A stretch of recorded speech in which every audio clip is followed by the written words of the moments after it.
Sebelum kita memulai pelajaran malam hari ini, kita buka dengan doa. Kita satukan hati dalam nama Bapa dan Putra dan Roh Kudus. Amin. Selamat malam Bapa, puji dan syukur kami panjatkan kepada-Mu Bapa atas penyertaan sepanjang hari ini.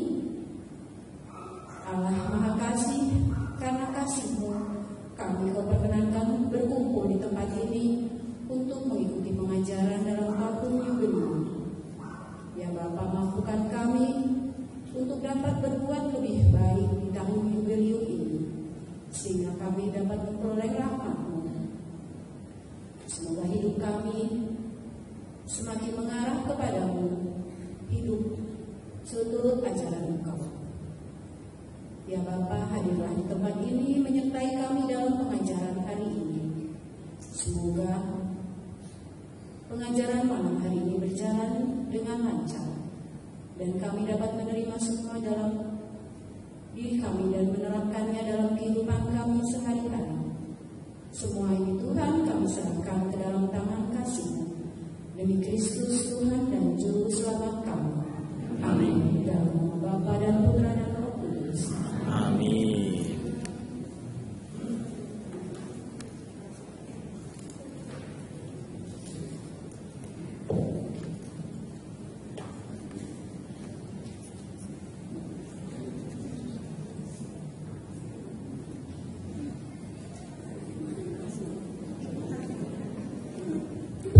Ya, sekarang kita tampilkan Bapak kita ya, yang hebat dan luar biasa.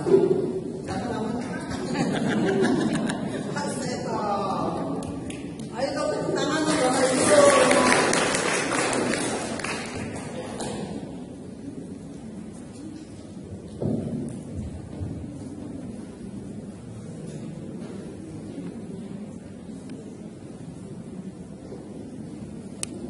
Baik, selamat malam Suster dan Bapak Ibu serta saudara saya terkasih. Ya, seperti yang sudah kita jadwalkan, malam ini kita akan belajar tentang purgatorium dan indulgensi yang berkaitan dengan tahun Yubel yang kita memang perlu perhatikan. Nah, yang akan menjadi bahan kita untuk belajar nanti Bapak Ibu bisa cari, bisa beli bukunya, bisa download, bisa online seperti ini. Yang pertama ini buku yang kita gunakan, Katekismus Gereja Katolik. Jadi kalau Bapak Ibu mau tahu isi ajaran Gereja Katolik, nah ini bukunya.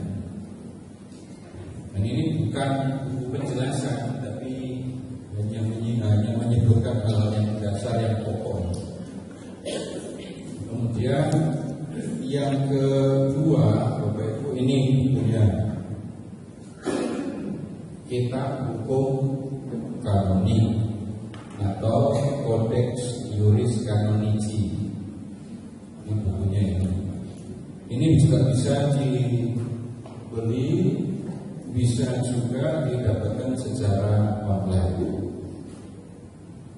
Ini kalau kita mau belajar tentang ini hukum gereja, hal-hal yang diatur di dalam praktek kehidupan gereja, nah ini sumbernya. Yang pernah jadi bahan pertanyaan waktu itu pas pandemi, lansia komuni harus diantar, kemudian harus puasa 1 jam, tapi kemudian kalau orang lanjut usia, boleh nggak? Bisa nggak? Tanpa puasanya nggak sampai 1 jam karena macam-macam alasan. Kayak gitu itu belajarnya di sini. Ya, ini sumber yang kita pakai. Kemudian ini nanti kita akan baca ini aturan tentang pemberian indulgensi selama tahun Yubileum biasa 2025. Ini dimaklumkan oleh Paus Fransiskus. Kemudian kalau diperhatikan sumbernya, Bapak Ibu, ini yang nulis diberikan di Roma dari kantor Dewan Penitensi Apostolik. Ini yang tanda tangan Angelo Cardinal Donatis. Ini didapatkan ini mirvika.net. Ini websitenya kami. Jadi ini sumber-sumber yang akan kita gunakan sebagai bahan, dan sekali lagi Bapak Ibu bisa mendapatkannya.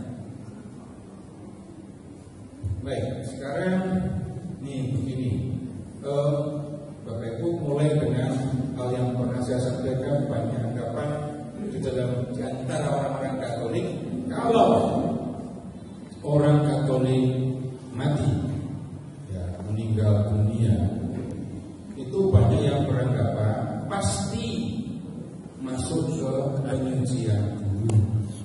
Saya sampaikan, tolong kalau menemukan pandangan yang seperti itu, cari sumbernya. Sehingga kalau ada mengatakan orang Katolik pasti penyucian dulu, tunjukkan sumbernya mana. Nah, kita akan melihat apa yang disampaikan di dalam Katekismus dulu ya. Ini bicara tentang pengadilan khusus, artikel 1021. Jadi dari belakang ya terbaca.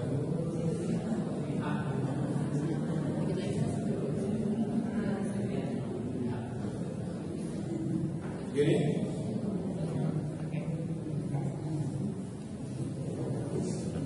Depan dia lihat. Baik, kita lihat ya. Kematian mengakhiri kehidupan manusia, masa padanya ia dapat menerima atau menolak rahmat ilahi yang diwahyukan di dalam Kristus. Perjanjian baru berbicara mengenai pengadilan, terutama dalam hubungan dengan pertemuan definitif dengan Kristus pada kedatangannya yang kedua. Tetapi berulang kali dia juga mengatakan bahwa ini setiap orang langsung sesudah kematiannya jika jadi sesuai dengan pekerjaan imannya.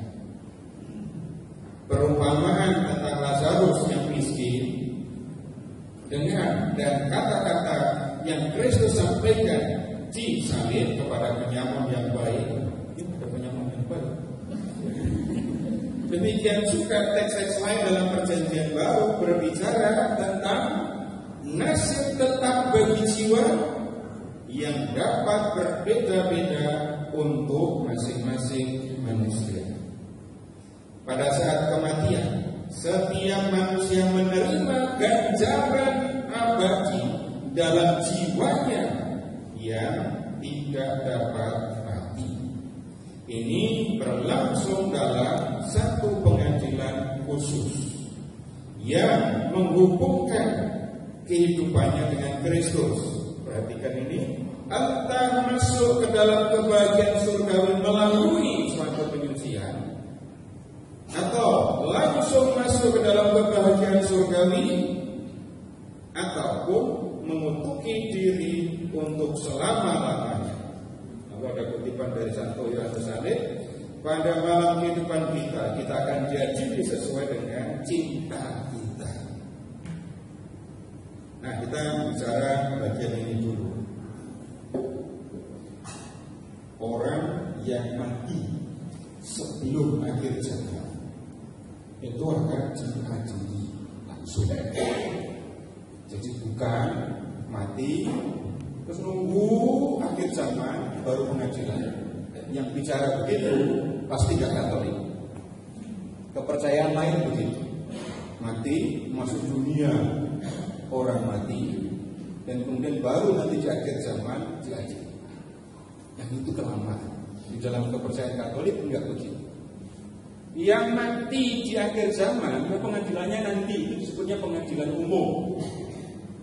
Nah, kemudian yang mati sebelum akhir zaman menghadapi pengadilan khusus, orang berhadapan dengan Tuhan. Nah, kemudian kemungkinannya dalam pengadilan itu ada 3.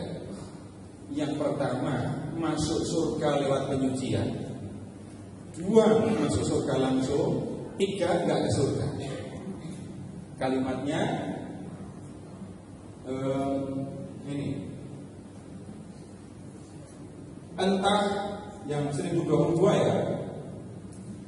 Ini berlangsung dalam suatu pengadilan khusus yang menghubungkan kehidupannya dengan Kristus.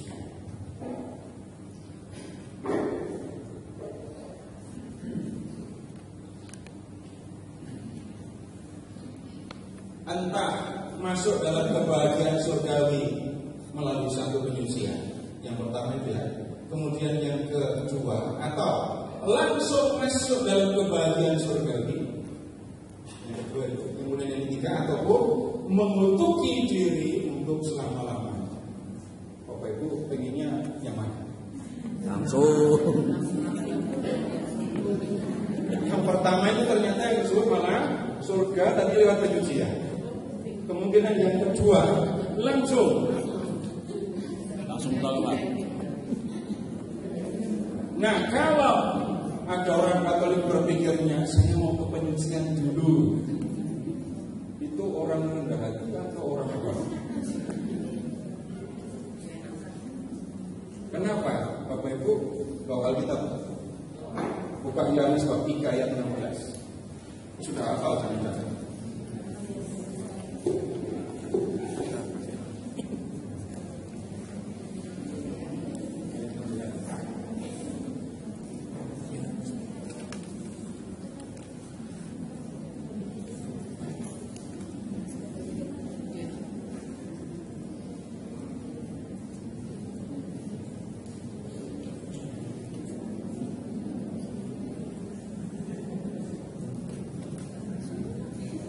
Yohanes bab 3 ayat 16. Sudah ketemu? Baca bersama-sama.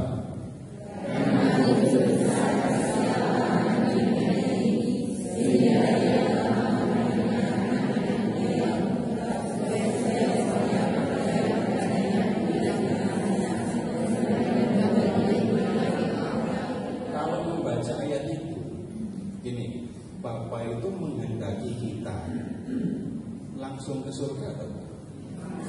Coba kalau ada yang mengatakan, iya Bapak, aku mau ke surga, nggak boleh, mau lewat penyucian dulu.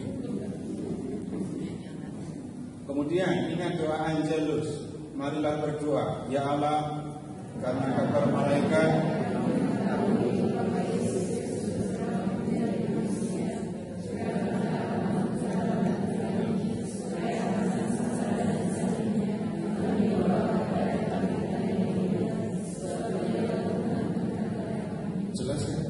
supaya karena sengsara dan salibnya kami dibawa kepada kebangkitan yang mulia. Lalu kalau ada yang jawab, setuju Tuhan, tapi yang inginnya penyucian. Nanti kalau beberapa tahun lalu ingat anamnesis, itu ada yang konyol jadinya. Kedatangannya kita rindukan, aku rindu Tuhan kau datang. Tapi maaf Tuhan, aku mau penyucian.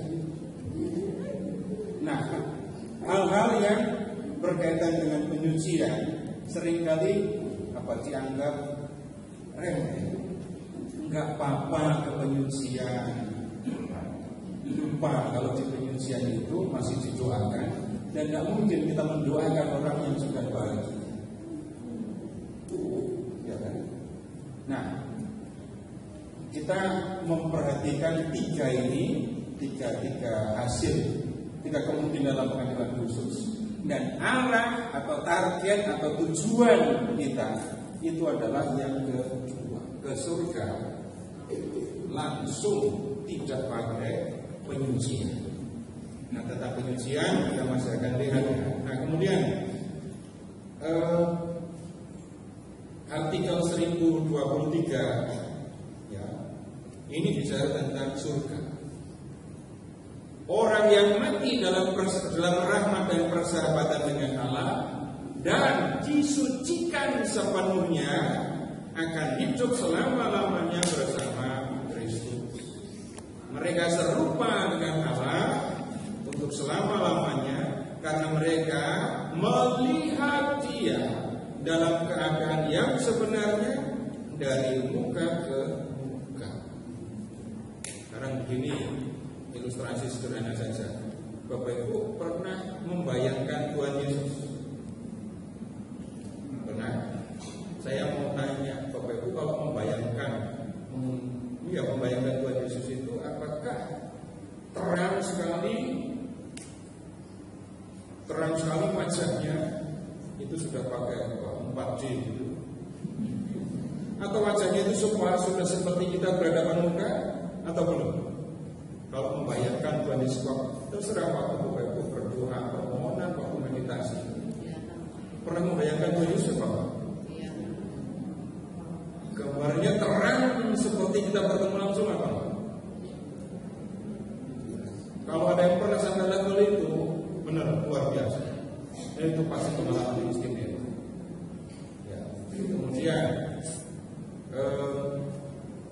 ketemu dengan, atau kalau berbicara tentang surga, Bapak Ibu, ini bertemu dengan Tuhan dalam keadaan yang sebenarnya. Kemudian 1024, kehidupan yang sempurna bersama Tritunggal Maha Kudus ini, perhatikan, persekutuan kehidupan dan cinta bersama Allah, bersama perawan Maria, bersama para malaikat dan orang kudus dinamakan surga. Surga adalah tujuan terakhir dan pemenuhan kerinduan terdalam manusia, keadaan bahagia tertinggi dan definitif. Tidak ada yang lebih membahagiakan daripada kehidupan bersama Allah di surga. Kemudian kita lihat 1025. Hidup di dalam surga berarti ada bersama Kristus. Kaum terpilih hidup di dalam Dia, mempertahankan atau lebih dikatakan menemukan identitas yang sebenarnya, namanya sendiri.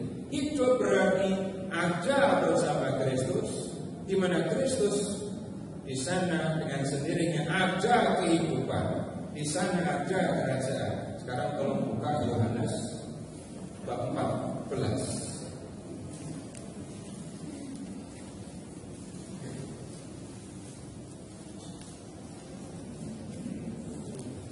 Yohanes bab 14. Ini gambaran sederhana tapi sangat mendalam berkaitan dengan kehidupan surga.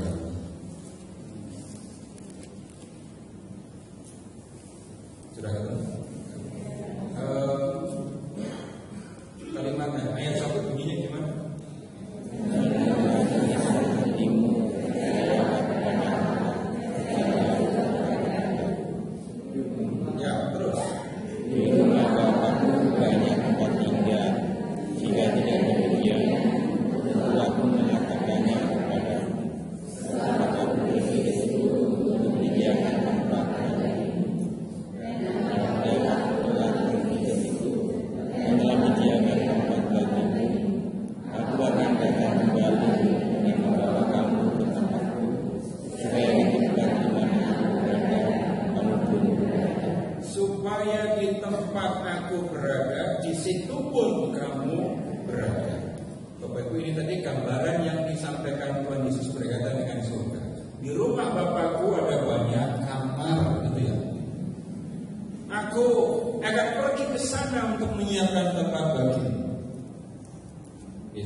Habis itu Yesus mengatakan, kalau semua kamar sudah siap, aku akan kembali dan membawa kamu ke tempatku. Tujuannya apa?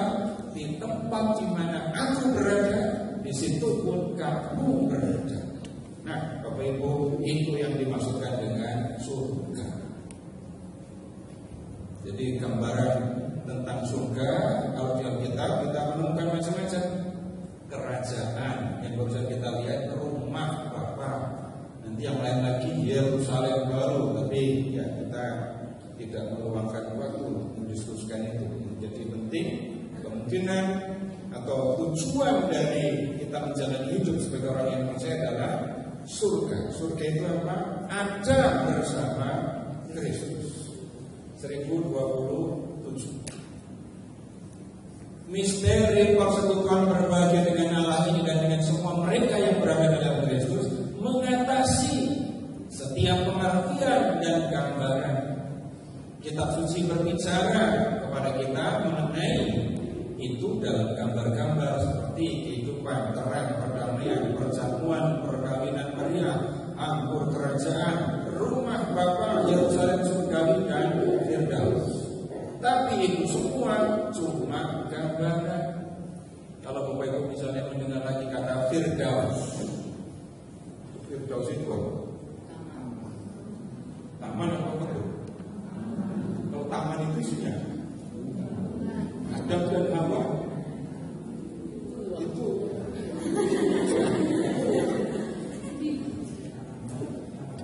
oh iya, taman Mekarsari tapi isinya buah-buahan.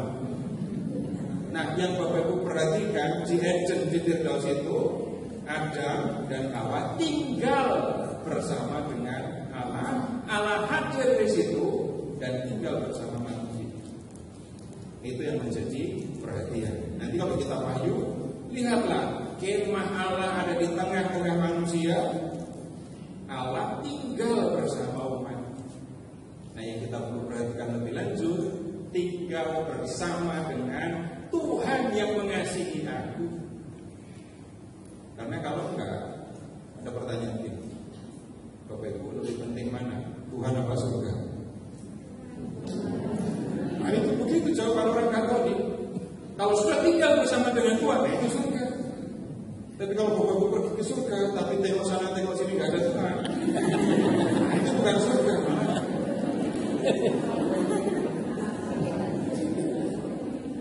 Ini katanya surga kok cuma ada pohon, ada sungai, tapi kok nggak ada Tuhan. Nah, itu bukan surga. Ulang kalau ketemu lagi ini. Ya.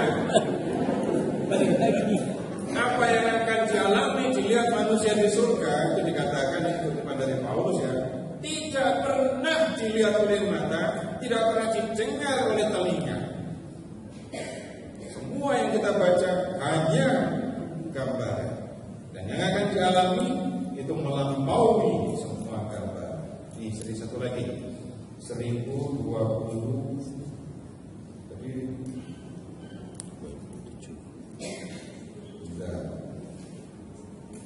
1028.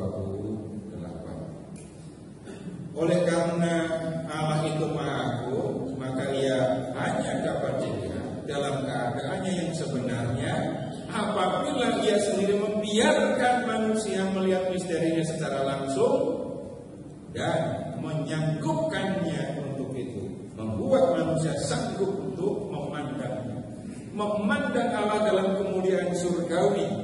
Secara demikian dinamakan gereja dengan ini, pandangan yang membahagiakan. Bahasa Latinnya visio beatifica. Ya, kemudian ini tentang surga ya. Kemudian 1030 sampai dengan 1032 ini mengenai purgatorium.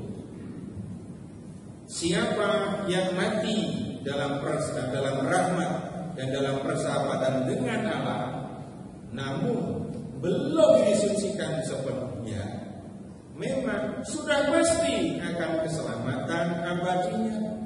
Tetapi ia masih harus menjalankan suatu penyucian untuk memperoleh kekudusan yang diperlukan supaya dapat masuk ke dalam kegembiraan surga. Nah, Bapak Ibu, perhatikan penyucian untuk memperoleh kekudusan. Jadi tidak sekedar atau tidak hanya disebut tentang pengampunan dosa ya, tapi ada penyucian untuk memperoleh kekudusan yang perlu supaya dapat masuk dalam kegembiraan surga. Kemudian gereja menamakan penyucian akhir para terpilih yang sangat berbeda dengan siksa para terkutuk purgatorium atau api penyucian. Ia telah merumuskan ajaran-ajaran iman yang berhubungan dengan api penyucian, terutama dalam Konsili Firenze dan Trente. Tradisi gereja berbicara tentang api penyucian dengan berpedoman pada teks-teks tertentu dalam kitab suci. Kita harus percaya bahwa sebelum pengadilan masih ada api penyucian untuk dosa-dosa ringan tertentu. Karena kebenaran apa yang mengatakan, kalau seseorang menentang Roh Kudus, ia tidak akan diampuni. Perhatikan, di dunia ini tidak, dan di dunia yang akan datang pun tidak. Perhatikan, di dunia yang akan datang pun tidak.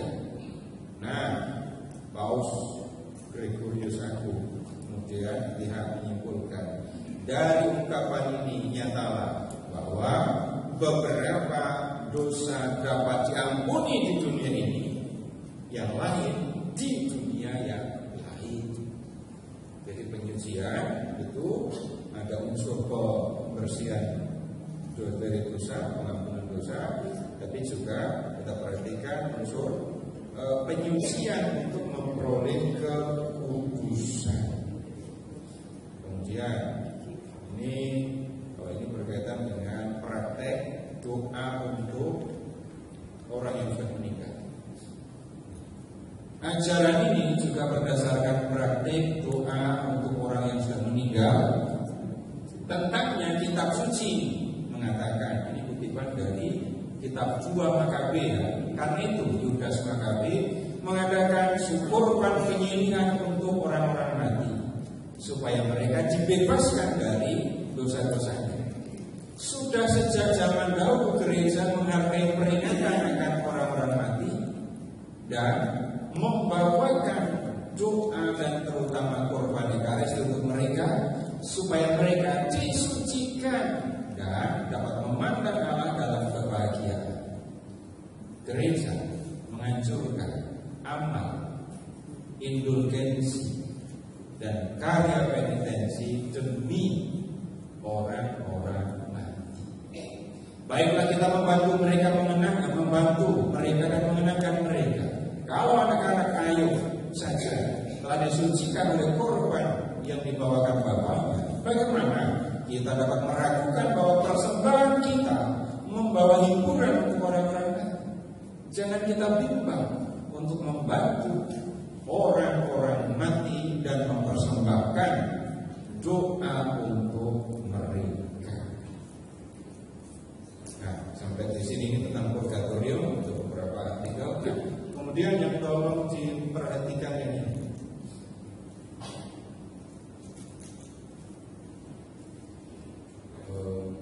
Sudah sejak zaman dahulu gereja menghargai peringatan akan orang-orang mati dan membawakan doa terutama Ekaristi untuk mereka supaya mereka disucikan dan dapat memandang Allah dalam kebahagiaan. Untuk itu, lihat, gereja menganjurkan kepada perhatikan amal, indulgensi, penitensi demi orang-orang mati. Jadi untuk membantu orang-orang yang sudah mati dan disucikan, itu penyucian. Yang pertama doa, yang kedua amal, kemudian ketiga indulgensi dan karya penitensi. Yang tolong perhatikan lebih gampang untuk kita ingat, doa dan amal membantu supaya jiwa-jiwa di penyucian itu segera disucikan dan bisa segera memandang Allah. Kalau doa itu sudah pasti orang Katolik kalau bicara tentang doa Allah serius sekali dan itu dilakukan dengan kesungguhan hati, itu jelas sekali. Nah yang kedua ini ya, minta maaf, bukan mengejek, bukan menghina, tapi jarang dipahami. Menolong orang yang sudah meninggal di penyucian juga dilakukan dengan amal. Jadi seperti berdoa, saya mendoakan bapak saya mendoakan ibu saya, tapi saya juga bisa. Saya melakukan amal, saya berbuat baik, saya mengasihi sesama demi bapak dan ibu saya. Ini yang jelas ditunjukkan di dalam ini Katekismus Gereja Katolik. Masih ingat nggak artikel berapa itu?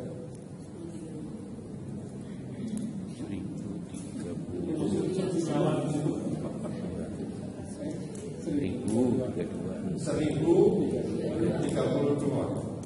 Jadi kalau ada yang bicara, Bapak Ibu harus bicara, harus menjelaskan, Bapak Ibu kutip, buka. Ini saya buka online, bukan itu memang online. Jadi Bapak Ibu bisa mendapatkan sumbernya dengan cara seperti ini. Nah, kemudian yang berikutnya, ini sebenarnya saya nggak suka bicara yang 1033. Ini tentang neraka. Kita tidak dapat disatukan dengan Allah kalau kita tidak secara sukarela memutuskan untuk mencintai Dia. Tetapi kita tidak dapat mencintai Allah kalau melakukan dosa berat terhadap Dia, terhadap sesama kita atau terhadap diri sendiri. Barang siapa tidak mengasihi, ia tetap di dalam maut. Setiap orang yang membenci saudaranya adalah pembunuh manusia. Dan kamu tahu, tidak ada seorang pembunuh yang memiliki kehidupan kekal di dalam dirinya. Tuhan kita memperingatkan kita bahwa kita dipisahkan darinya apabila kita mengabaikan perhatian kita terhadap kebutuhan-kebutuhan mendesak dari orang miskin dan kecil yang adalah saudara dan saudarinya. Mati dalam keadaan dalam dosa berat tanpa menyesalkannya dan tanpa menerima cinta Allah yang berbelas kasihan berarti tinggal terpisah darinya untuk selama-lamanya oleh keputusan sendiri secara bebas. Keadaan pengucilan diri secara definitif dari persekutuan dengan Allah dan dengan para kudus ini dinamakan neraka. Yesus beberapa kali berbicara tentang Gehenna, yakni api yang tak terpadamkan, yang ditentukan untuk mereka yang sampai akhir hidupnya menolak untuk percaya dan bertobat, tempat bagi jiwa dan badan sekaligus dapat lenyap. Nah, sekarang begini, Bapak Ibu, perhatikan baik-baik 1033 ini. Jadi orang mau pergi ke neraka itu putusan sendiri ya. Kita tidak dapat disatukan dengan Allah kalau kita tidak secara sukarela memutuskan untuk mencintai Dia. Mau pergi ke neraka, mau pergi ke surga, itu keputusan saya. Kalau saya memutuskan untuk tidak ikut Tuhan, nggak percaya kepada Tuhan, ya jangan harap mau tinggal bersama Tuhan. Jadi bukan, pemahamannya bukan ini aturan yang dikeluarkan oleh Tuhan dan isinya dan itu tertulis dalam kitab suci. Terus kitab suci dipahami isinya aturan, perintah dan larangan. Ikuti larangan, ikuti larangan. Mengikuti perintah, menjauhi larangan, surga. Kebanyakan melanggar, neraka. Bukan begitu pemahaman keyakinan di dalam gereja Katolik. Tuhan sudah mengasihi aku. Kalau aku mengambil keputusan untuk mengasihi Tuhan, aku mengasihi Tuhan seumur hidup, dan selesai hidup di dunia ini aku akan tinggal bersama dengan Tuhan. Tapi kalau gini, aku mengatakan Tuhan, I love you gitu. Tapi kelakuannya tidak menunjukkan bahwa dia mengasihi Tuhan. Itu bukan mengasihi Tuhan. Itu hanya mengucapkan kata aku mengasihi Tuhan, tapi bukan kasih yang sebenarnya. Coba bayangkan ibu-ibu, bayangkan doang loh ya. Ibu-ibu sudah sakit parah, gitu ya. Terus suami datang hanya bilang I love you, lalu pergi cuci. Gitu.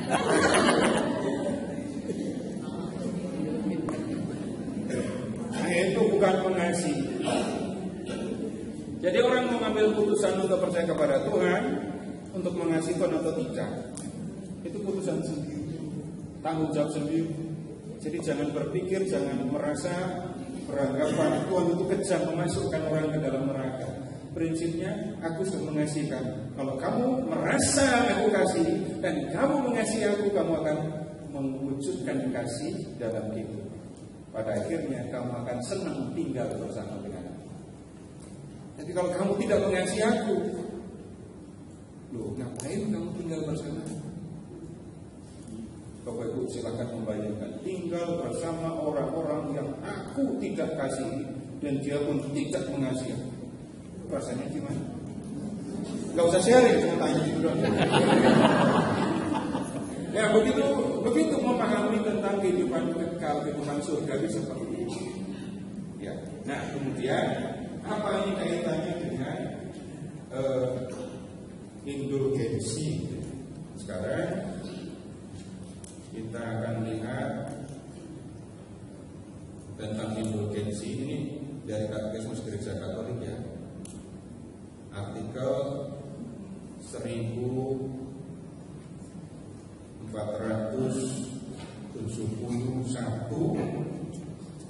sampai dengan 1479 lengkap.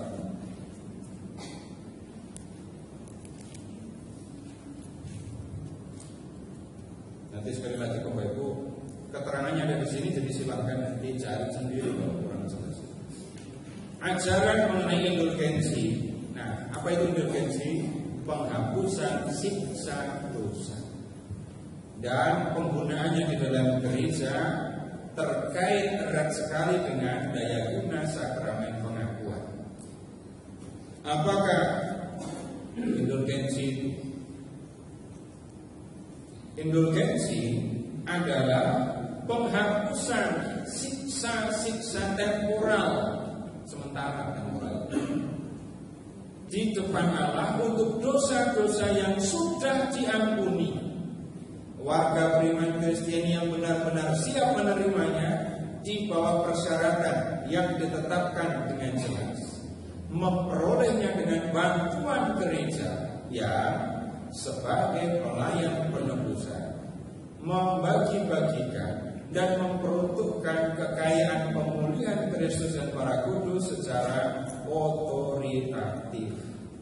Ada indulgensi sebagian atau seluruhnya, bergantung dari apakah ia membebaskan dari siksa dosa temporal untuk sebagian atau seluruhnya.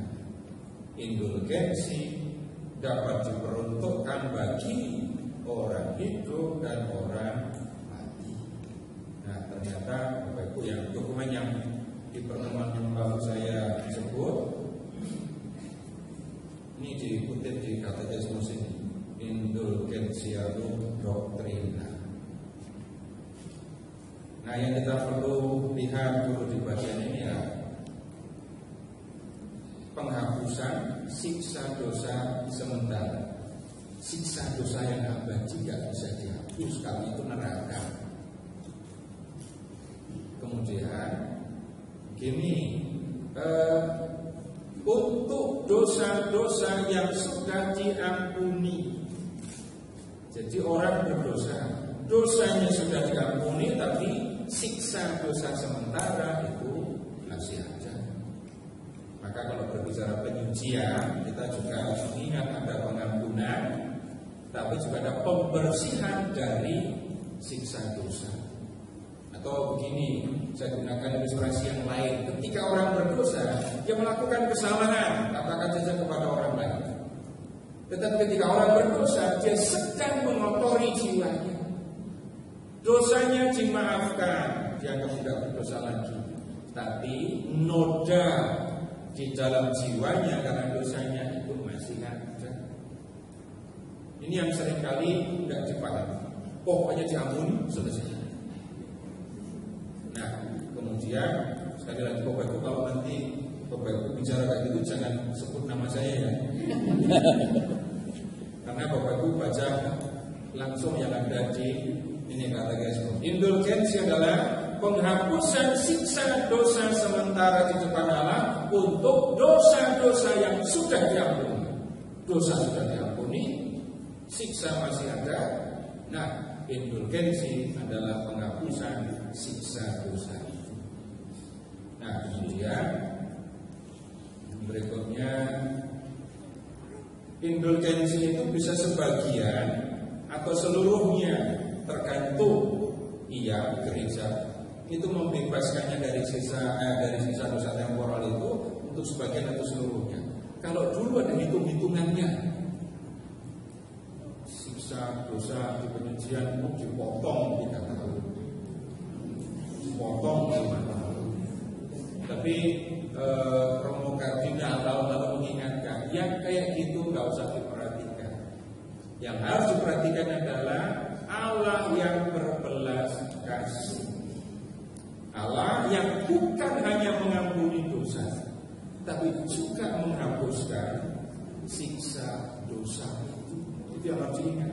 Nah, kemudian indulgensi dapat diperuntukkan bagi orang hidup dan bagi orang mati. Mau terima indulgensi sekarang atau tunggu kalau mati? Kalau sekarang bergantung kepada diri kita, kalau si penyucian bergantung pada orang lain dalam hati tertentu. Kan ya itu tergantung cucu akan apa enggak, anak cucunya mau berbuat amal untuk saudaranya apa enggak. Jadi selama di dunia orang bisa berjuang, bisa berusaha untuk mendapatkan penghapusan siksa dosa. Nah, kemudian ini keterangan tentang ini siksa dosa ini. Supaya ajaran dan praktik gereja ini, supaya mengerti ajaran dan praktik gereja ini, indulgensi, kita harus mengetahui bahwa dosa mempunyai akibat ganda. Dosa berat merampas kita dari persekutuan dengan Allah, dan karena itu membuat kita tidak layak untuk kehidupan abadi.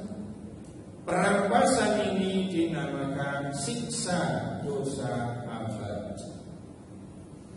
Nah, dosa-dosa abadi itu tadi neraka. Di lain pihak, setiap dosa, malahan dosa ringan, mengakibatkan satu hubungan berbahaya untuk makhluk. Hal mana membutuhkan penyucian, atau di dunia ini, atau sesudah kematian, di dalam apa yang dinamakan purgatorium. Penyucian ini membebaskan dari apa yang orang namakan siksa dosa sementara. Kedua bentuk siksa ini tidak boleh dipandang sebagai semacam dendam dari Allah, dendam yang Allah kenakan dari luar, tetapi sebagai sesuatu yang muncul dari kodrat dosa itu sendiri. Satu pertobatan yang lahir dari cinta yang bernyala-nyala dapat mengakibatkan penyucian pendosa secara menyeluruh, sehingga tidak ada siksa dosa lagi yang harus dipikul. Kemudian ini supaya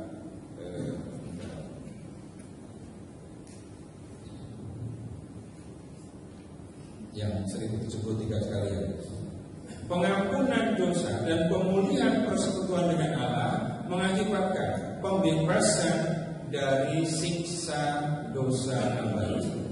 Tetapi siksa dosa sementara tidak. Warga Kristiani itu harus berusaha menerima siksa dosa sementara ini dengan rahmat, sebagai rahmat, dengan menanggung segala macam penderitaan dan pencobaan dengan sabar, dan kalau saatnya telah tiba, menerima kematian dengan tulus.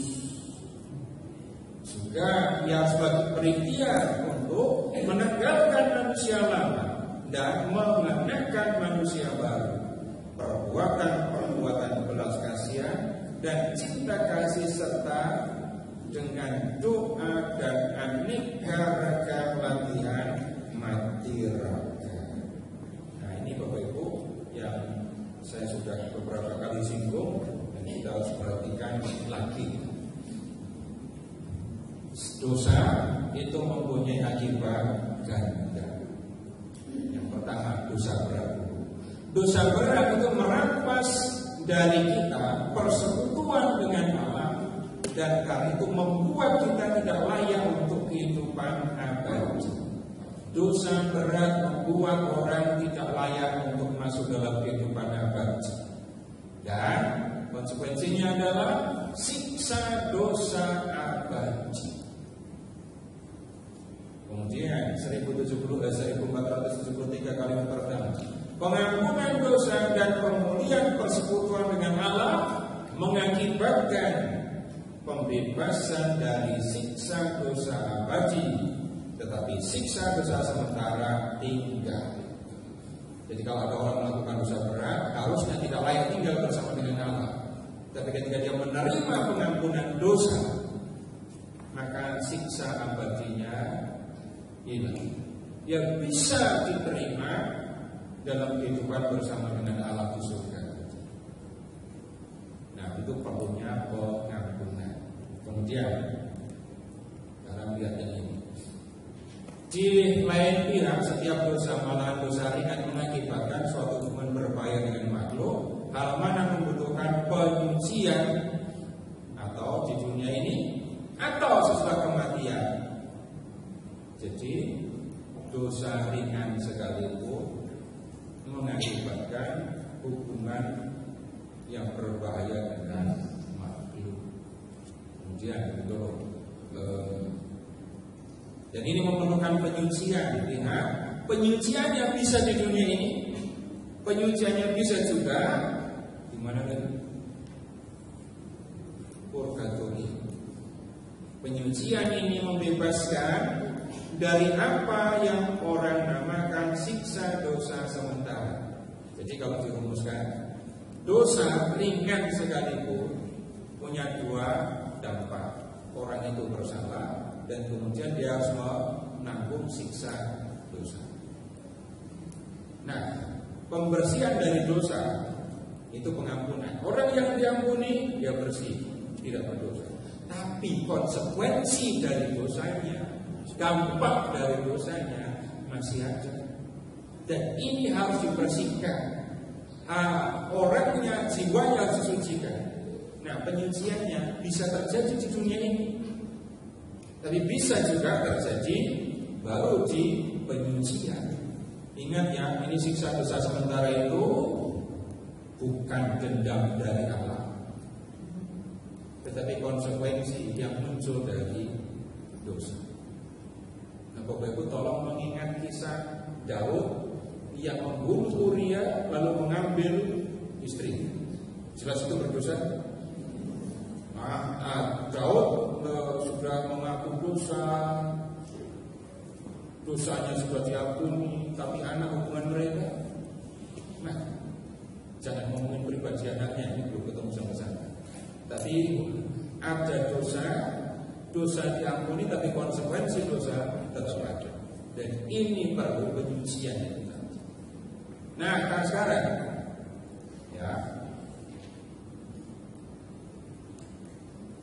perhatikan ini kalimat ini, pertobatan yang lahir dari cinta yang bernyala-nyala dapat mengakibatkan penyucian dosa secara menyeluruh sehingga tidak ada siksa dosa yang harus dipikul. Pertobatan yang lahir dari cinta yang bernyala-nyala. Bapak tolong lanjutkan. Allah yang Maha Rahim,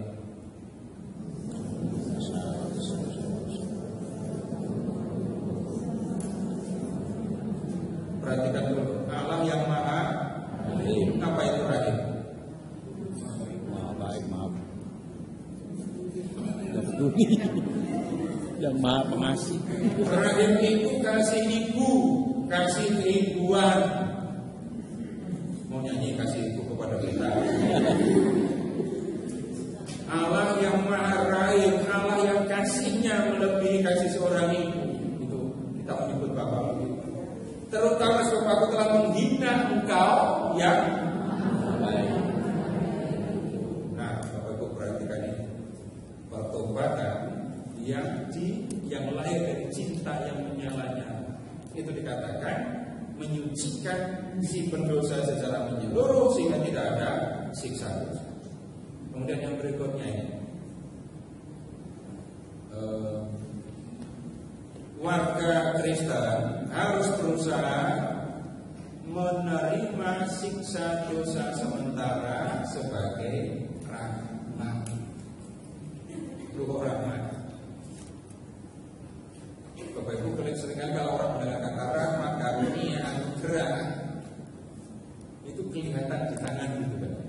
Minimal kelihatan pasti ada yang indah.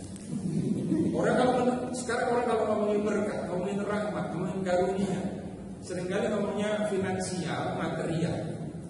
Tapi kita lihat menanggung ini ya, supaya jelas sekali. Menerima siksa dosa sementara, terima siksa dosa ini, terima akibat dosa ini. Ya, ini rahmat. Loh, kok bisa rahmat? Allah sedang membersihkan jiwa kita dari dosa. Allah sedang membersihkan jiwa kita dari akibat dosa. Itu rahmat. Nah, dengan menanggung segala macam penderitaan dan percobaan dengan sabar. Jadi kalau Bapak Ibu masih ingat kapan terakhir menderita? Tolong ingat-ingat yang pernah menderita. Pernah komplain kepada Tuhan ketika menderita? Marah kepada Tuhan, ulangan berikutnya dari komplain. Tapi kemudian gak komplain, cuma nanya, Tuhan itu maunya apa gitu. Ada yang kemudian cuma sedih sambil merenungi diri, gara-gara salahku, kenapa aku gak dengerin omongan Bapak. Ada yang menyesali. Tetapi kemudian yang kita lihat, yang ditunjukkan di dalam katekismus, terima, jalani penderitaanmu dengan sabar dan dengan tulus. Tuhan sedang membersihkan jiwamu dari akibat dosa. Nah, ini contoh. Nah, harus ingat ini angkanya 1473. Kalau enggak nanti pokoknya katanya begini. Kalau kata yang Pak Sito yang ngajar dari Rabu, enggak boleh ngomong kayak gitu. Saya ada di situ, saya akan pura-pura nggak kenal, saya akan ngomong. Jadi menerima, menanggung, mengalami penderitaan dengan tulus, dengan sabar sebagai kesempatan Tuhan untuk membersihkan jiwa saya. Kemudian juga ia harus berikhtiar untuk menanggalkan manusia lama dan mengenakan manusia baru. Perbuatan-perbuatan belas kasihan dan cinta kasih serta dengan doa dan aneka ragam latihan masyarakat. Bapak Ibu, ini hal-hal lain yang kita perlu lakukan dalam rangka ini pembersihan dari siksa atau akibat dosa tadi. Mati raga ini kayaknya menjadi sesuatu yang jarang, yang mahal dalam gereja Katolik. Usahanya itu puasa, lama saya gak makan nasi.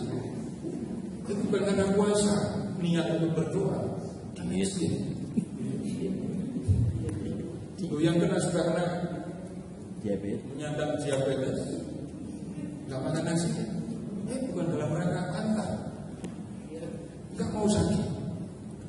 Walaupun itu latihannya juga berat sekali, untuk banyak orang berat sekali. Tapi yang kita lihat, mati raga, kemudian berdoa, perbuatan-perbuatan kasih kepada sesama, itu membersihkan kita dari siksa dosa. Kemudian perhatikan, menanggalkan manusia lama, lalu mengenakan manusia baru. Yang disebut manusia lama itu adalah ini, kebiasaan, perilaku, sifat, habitus yang negatif, yang tidak diwarnai dengan kasih. Kemudian ganti, kenakan manusia baru. Ya, untuk bisa menanggalkan manusia yang lama, saya harus kenal manusia lama saya. Saya itu yang negatif apa saja. Dan Bapak Ibu, orang lain bisa sangat membantu. Orang-orang dekat, orang-orang jauh, apalagi Bapak Ibu, kalau ada orang yang iri dengan Bapak Ibu, itu kesempatan. Orang yang iri kepada saya itu akan mengamati saya dengan sangat detail. Begitu apa? Kalau yang pernah iri juga tahu. Mengamati orang. Selain memeriksa diri, minta bantuan kepada sesama orang-orang dekat, kadang-kadang berdekatan dengan orang tertentu itu bisa menolong saya untuk memeriksa kemudian meriksa diri, lalu kenal ini yang harus ditinggalkan. Saya nggak boleh begitu lagi. Saya pernah ambil contoh, tapi yang contoh itu kan sekedar contoh ya. Jadi Bapak Ibu harus lihat yang lainnya, silahkan perhatikan sendiri. Dulu saya tiap hari mengumpat, benar ya, tiap hari, sehari 3 kali, enggak lebih dari itu. Tapi kemudian ada satu saat ketika saya ditanya, umpatan saya keluar, anak kecil benar. Ditanya, oh itu artinya apa? Terus jelasin gimana? Sejak itu saya berhenti, saya nggak umpat. Umpatan saya umpatan orang Malang, orang Jawa Timur. Setelah itu nggak umpat lagi. Bisa berhenti? Bisa.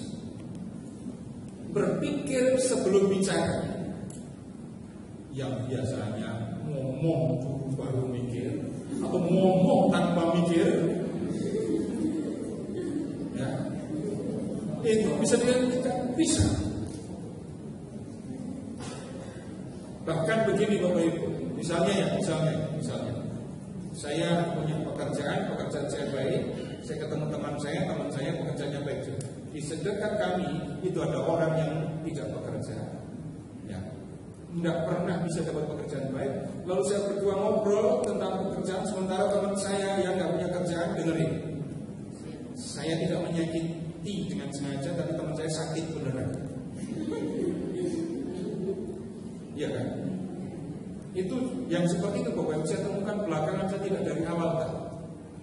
Oh iya ya, karena saya ada seringkali dalam posisi orang yang cuma mendengarkan mereka ngobrol, lalu orang itu enggak mikir apa di sebelahnya ada orang yang menderita karena omonganmu itu. Entah untuk urusan apa saja, orang bisa begitu. Kalau mau berbicara jadinya perhatikan, bukan hanya lawan bicara saya, tapi di sekitar saya ada siapa saja. Tadi Bapak Ibu mulainya telat kan? Kita sekarang baru istirahat. Macam kan? Terima kasih. Kita istirahat dulu.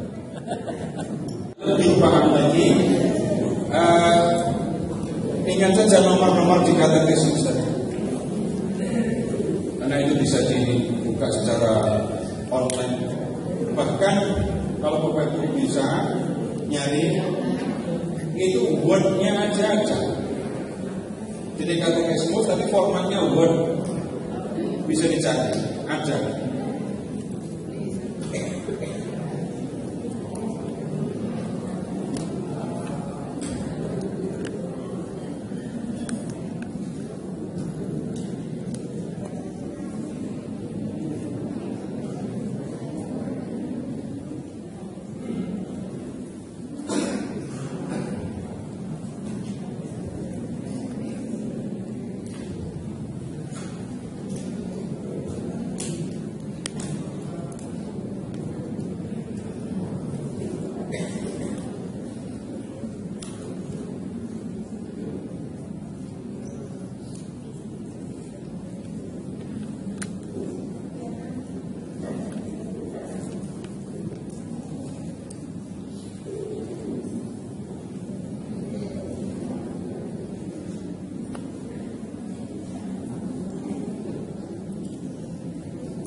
Gereja Katolik ya.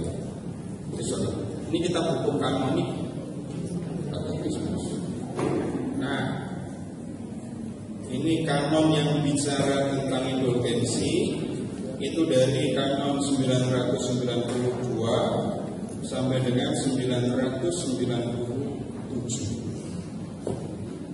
Kita baca karena beberapa atau banyak hal sudah kita lihat di katekismus tadi. Indulgensi adalah penghapusan di hadapan Allah hukuman sementara yang tadi pakai kata siksa dosa ya. Ini dipakai hukuman sementara untuk dosa-dosa yang kesalahannya sudah dilebur atau sudah diampuni, yang diperoleh oleh orang beriman Kristiani yang berdisposisi baik serta memenuhi persyaratan tertentu yang digariskan dan dirumuskan diperoleh dengan pertolongan gereja yang sebagai pelayan keselamatan secara otoritatif membebaskan dan menerapkan harta pemulihan Kristus dan para kudus. Nah, mengingatnya begini saja, Bapak Ibu tolong ingat kalau Romo memberikan pengampunan dosa waktu kita terima sakramen tobat. Romonya bilang, maksud saya minta tolong panggil Romo.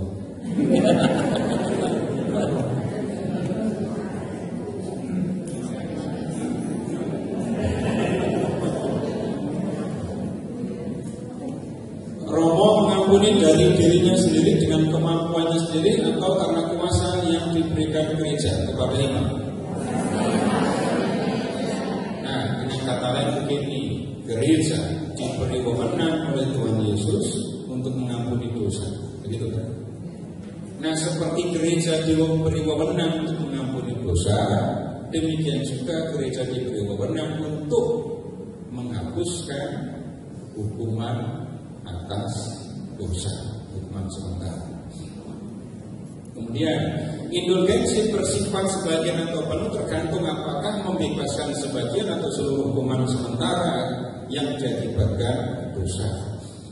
Setiap orang beriman dapat memperoleh indulgensi entah sebagian entah penuh bagi diri sendiri atau menerapkannya sebagai permohonan bagi orang-orang yang telah meninggal. Katekismus juga dikatakan. Selain otoritas tertinggi gereja, orang-orang yang dapat memberi indulgensi hanyalah mereka yang diakui memiliki kuasa itu, atau oleh hukum, atau yang diberi oleh Paulus. Jadi yang memberikan indulgensi pimpinan gereja. Tidak satu otoritas pun di bawah Paulus dapat menyerahkan kuasa untuk memberi indulgensi kepada orang lain kecuali hal itu secara jelas dan digerakkan oleh kata apostoli. Ada yang bisa diberi kuasa untuk memberi indulgensi, tapi yang memberikan hanya Paulus. Bapak nggak bisa ngomong beri saya kuasa untuk Nah, kemudian mengenai 997, mengenai pemberian dan penggunaan indulgensi ini haruslah di samping itu dipatuhi ketentuan-ketentuan lain yang tercantum dalam peraturan-peraturan gereja yang khusus. Untuk itulah Bapak Ibu kita baca ini aturan tentang pemberian indulgensi selama tahun jubileum. Nah, Bapak Ibu supaya bisa baca sendiri, Bapak Ibu perhatikan webnya ya, mirifika.net. Ini webnya KWI. Nah, kita baca dengan kutipan dari dokumen yang sudah kita lihat di pertemuan yang lalu, Space Community.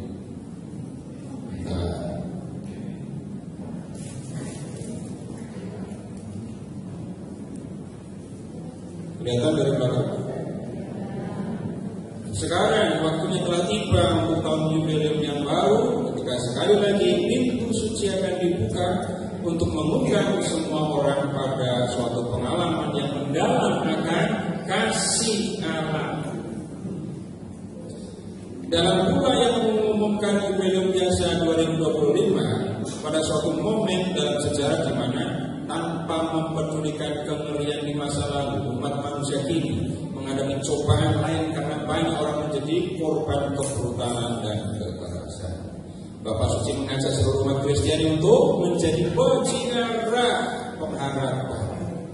Ini adalah kebajikan utama yang harus bersumber pada rahmat Allah dan kepenuhan rahmat-Nya.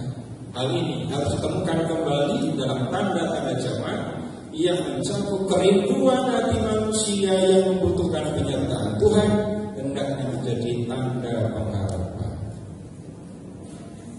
Kemudian Demikian pula pada Jubileum Biasa 2025 atas kehendak Bapak Suci, pengadilan pengampunan ini yang bertanggung jawab atas semua hal yang berkaitan dengan pemberian dan penggunaan indulgensi, bermaksud memacu hati umat beriman agar berkeinginan dan memupuk hasrat saleh untuk memperoleh indulgensi sebagai anugerah rahmat dengan menetapkan ketentuan-ketentuan yang tepat dan khas setiap tahun suci, menetapkan petunjuk-petunjuk berikut ini sehingga umat beriman dapat memanfaatkan ketentuan-ketentuan untuk memperoleh dan mengefektifkan praktik indulgensi yubileum. Selama Jubileum 2000 Biasa 2025, semua indulgensi yang sudah diberikan sebelumnya diberikan tetap berlaku. Semua orang beriman yang sungguh bertobat dan bebas dari segala keterikatan terhadap dosa, yang digerakkan oleh semangat kasih dan selama tahun suci dimurnikan dengan sakarat tobat dan disegarkan dengan komuni kudus, mendoakan intensi Bapa Suci Paus Fransiskus akan memperoleh indulgensi penuh dari perbendaharaan gereja, disertai pengurangan dan pengampunan dosa yang dapat ditetap terapkan dalam doa terhadap jiwa-jiwa diapi penyucian sebagai berikut. Bapak Ibu perhatikan ini dulu. Semua umat beriman yang sungguh bertobat dan bebas dari segala keterikatan terhadap dosa, kemudian digerakkan oleh semangat kasih berikutnya, dimurnikan dengan sakramen tobat dan disegarkan dengan komuni kudus, terus mendoakan intensi Bapak Suci akan memperoleh indulgensi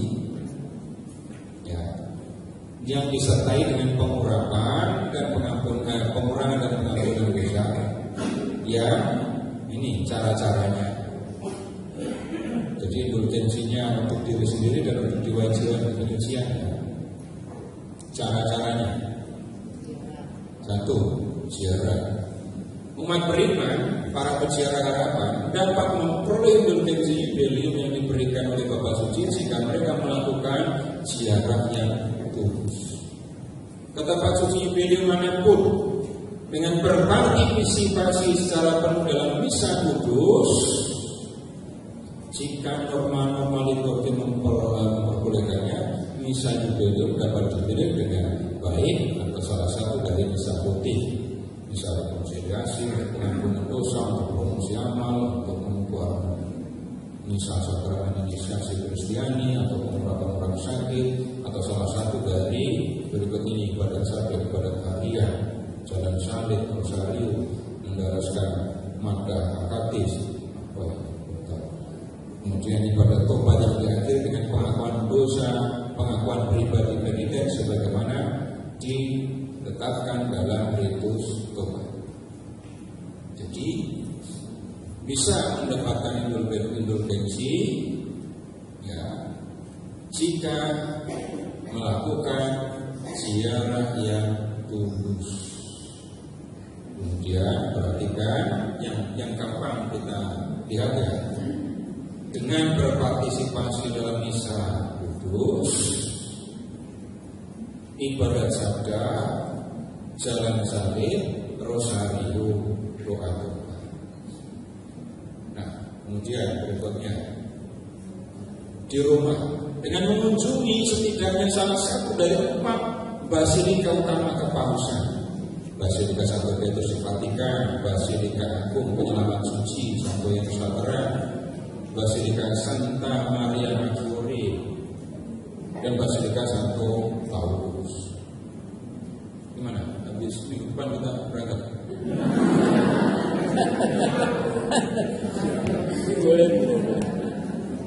Terus ziarah di tanah suci dengan mengunjungi setidaknya salah satu dari 3 basilika: Basilika Makam Kudus, Basilika Kelahiran, Basilika Kabar Sukacita. 1 di Yerusalem, 1 di Bethlehem, 1 di Nazaret.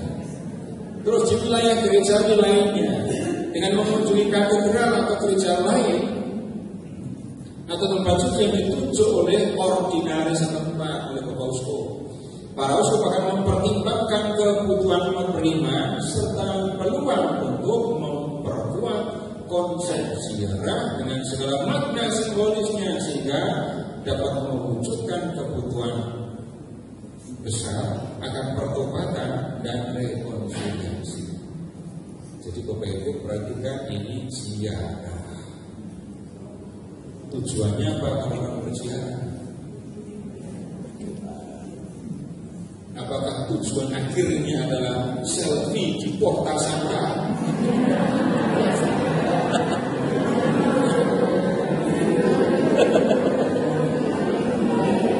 Sudah banyak muncul di Instagram.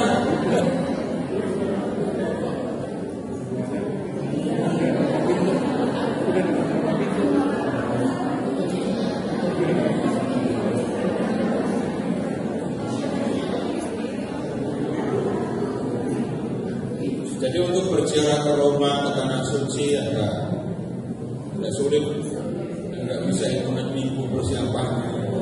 Tapi ke tempat suci jubileum manapun, kemudian juga ke gereja lain atau tempat suci yang ditunjuk oleh ordinaris tempat Bapak Uskup.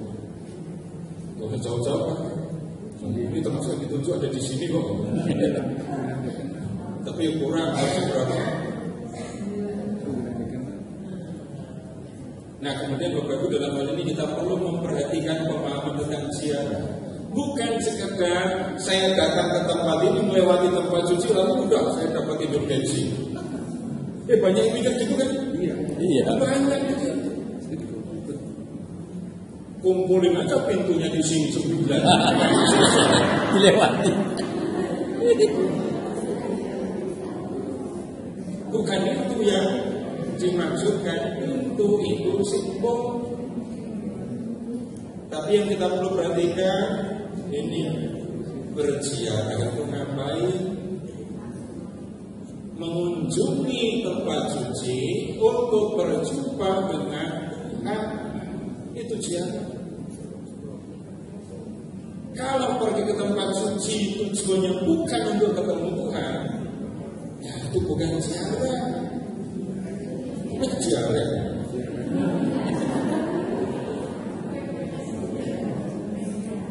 Memang ada panitia jubileum menyediakan ini makanan khas kampung sawah itu adanya di mana itu? Enggak ada kan? Kemudian sekarang yang kedua, kunjungan ke tempat-tempat suci. Demikian pula umat beriman dapat memperoleh indulgensi jubileum ini jika secara individu atau kelompok mereka dengan setia mengunjungi tempat suci jubileum manapun untuk jangka waktu yang sesuai, melakukan adorasi dan meditasi ekaristi yang diakhiri dengan doa Bapa Kami, doa aku percaya dalam bentuk apapun yang sah, dan doa kepada Bunda Maria Bunda Allah agar di tahun suci ini setiap orang mengenal kedekatan Maria Ibu yang paling penuh kasih sayang yang tidak pernah meninggalkan anak-anak. Perhatikan Bapak Ibu mengunjungi tempat suci ya. Terus ngapain? Adorasi, meditasi ekaristi, doa Bapa Kami yang aku percaya. Kemudian lihat doa kepada Bunda Maria agar setiap orang mengenal kedekatan Maria yang tidak pernah meninggalkan anak-anak. Jadi mendoakan siapa itu? Mendoakan setiap orang. Jadi bukan mendoakan diri sendiri. Pada tahun jubileum, selain tempat-tempat ziarah tersebut di atas, tempat-tempat suci berikut juga boleh dikunjungi untuk ketentuan yang sama. Di Roma, Basilika Salib Suci Yerusalem, Basilika Santo Laurentius di Verano, Basilika Santo Sebastian. Enggak tahu semua saya. Lanjut aja. Di tempat lain di dunia 2 Basilika Kepausan Minor di Assisi. Di tempat lain di dunia, di sini kita juga.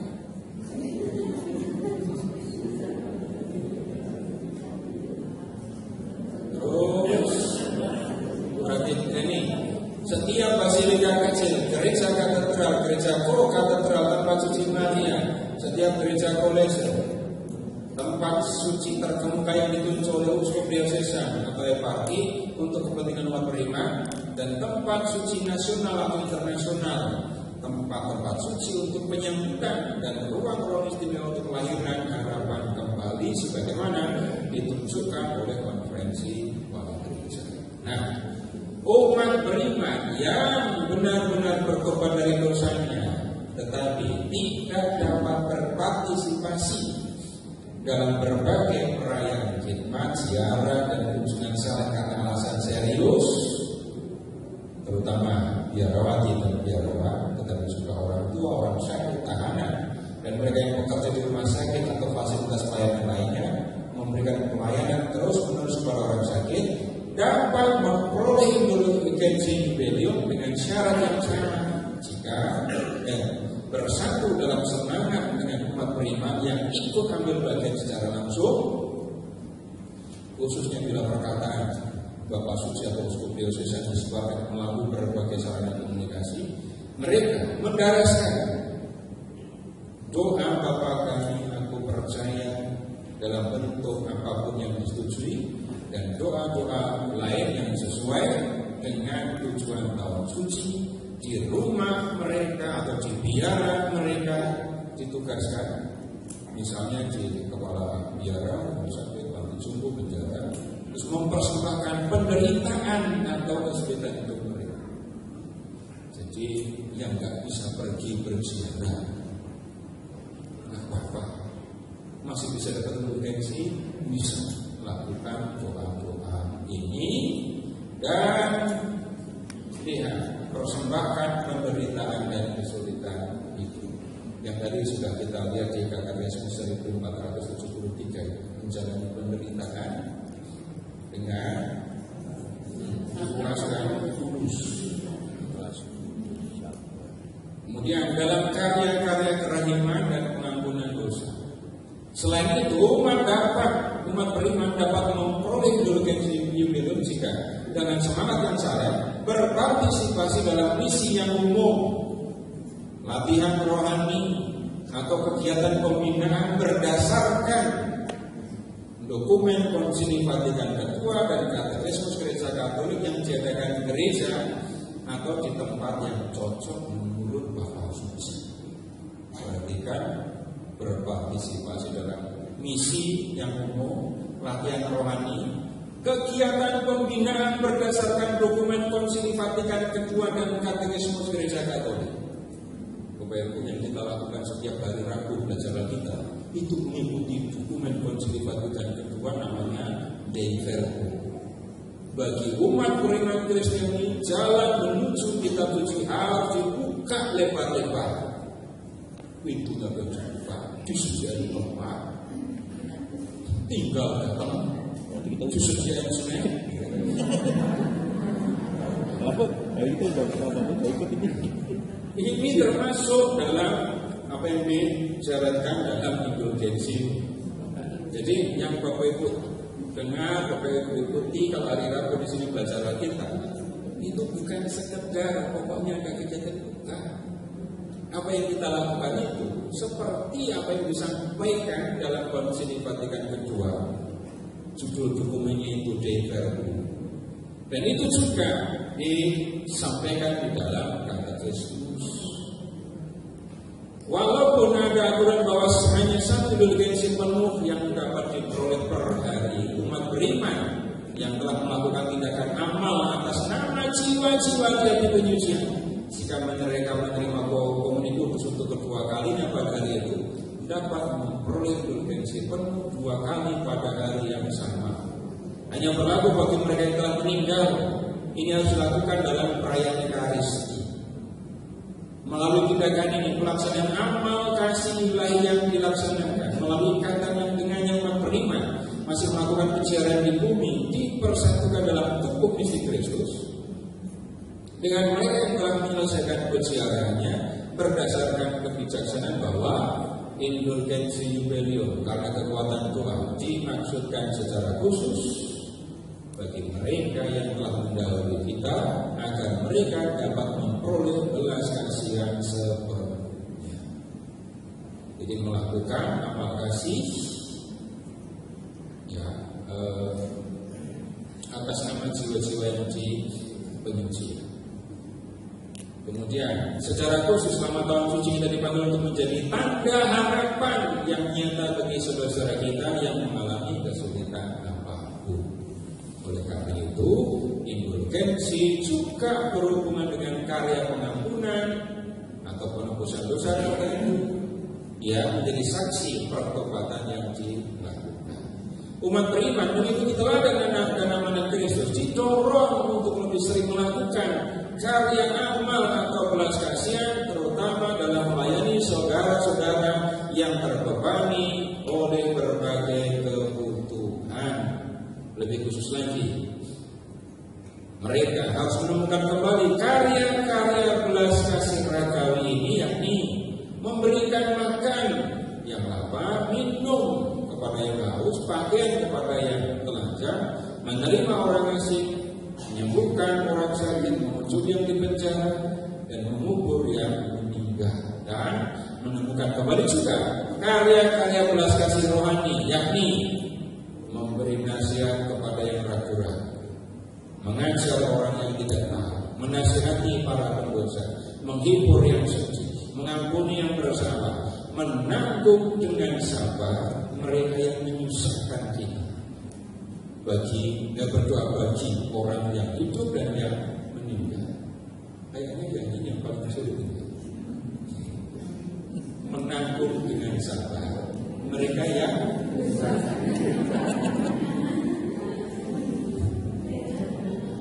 kalau ini disebutnya belas kasih rohani ya, memberi nasihat kepada yang ragu-ragu bisa. Apa? Mengajar yang tidak tahu bisa. Menasihati para pendosa kalau ada kesempatan bisa. Menghibur yang sedih gampang. Mengampuni yang bersalah umumnya akan sulit. Hanya ini menanggung dengan sabar mereka yang menyusahkan kita. Nah, Bapak Ibu, ini disebut karya belas kasih rohani. Dan kemudian saya tidak akan menyangkal, saya akan menyebut jangan-jangan ini yang paling sulit itu. Tapi kemudian begini, ngomong sini orang-orang yang menyusahkan kita itu pengennya aku apain? Pengennya siapa ya? Orang kayak itu harusnya aku apain? Normal, bahasa normal dulu. Hindari, singkirkan, tenggelam, apalagi. Tapi tunggu dulu, ada Bapak Ibu, ada hal yang menyusahkan kita dan kemudian kita hanya bisa terima. Saya banyak terkesan dengan Bapak Ibu saudara yang itu loh, mengurus orang tuanya yang tidak berusia lanjut. Itu buat saya tetap hal yang luar biasa. Kenapa? Pokoknya yang saya tidak bisa itu baru biasa. Mengurus orang yang usia lanjut, apakah semua orang bisa? Tidak bisa. Bapak Ibu begini, orang yang mengurus orang yang berusia lanjut itu ketahanan fisik dan mentalnya serius kan? Pertanyaan jahatnya itu gini, kalau orang Bapak Ibu yang pernah mengalami mengurus orang tua yang sudah berusia lanjutnya, itu harapannya, ini berarti harapannya orang ini, orang tua saya ini terus hidup atau cepat? Pertanyaan bisa begitu. Saya sudah mau pertanyaan jahat. Tapi kalau merepotin aja nggak cepat balik. Nah itu namanya nggak sabar. Terima itu, jalani itu yang dimaksudkan, bukan nasihat saya ya. Ini contohnya kayak gitu. Saya nggak bisa memberi nasihat karena apa? Saya termasuk orang yang akan sangat kesulitan untuk mengerjakan tugas tanggung jawab. Dan saya tidak menyangkal ini pekerjaan yang sulit. Itu baru yang orang yang berusia lanjut yang kadang-kadang nggak terima, tapi juga bisa marah. Apalagi kalau sudah mulai demensia, habis makan terus bilang aku udah dikasih makan. Lah mau ditanya.